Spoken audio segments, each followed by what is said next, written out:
एक समान वृत्तीय गति यानी यूनिफॉर्म सर्कुलर मोशन।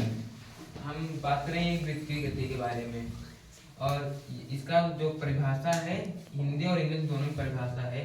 यदि कोई वस्तु वृत्तीय पथ पर एक समान चाल से गति कर रही है तो उसे एक समान वृत्तीय गति कहते हैं। ये एक समान वृत्तीय गति का परिभाषा है।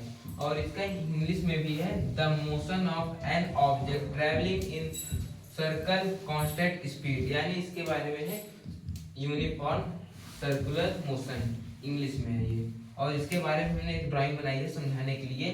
इसका जो केंद्र है ये जो गोला है इसे बोलते हैं एक समान वृत्तीय गति। ये जो इसका मेन ये जो केंद्र ओ है इसका, और इसका चाप है वेक्टर आर है, और इसका एक हमने एक पॉइंट हम मान लेते हैं कि पी, ये पी है, ये पॉइंट एक पी और एक पॉइंट मान लेते हैं क्यू और एक पॉइंट मान लेते हैं आर।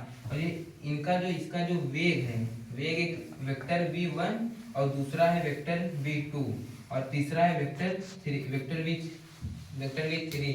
और इन तीनों का जो इनका एक समान चाल इसलिए इनका करते हैं क्योंकि इनका जो एक तब हो गया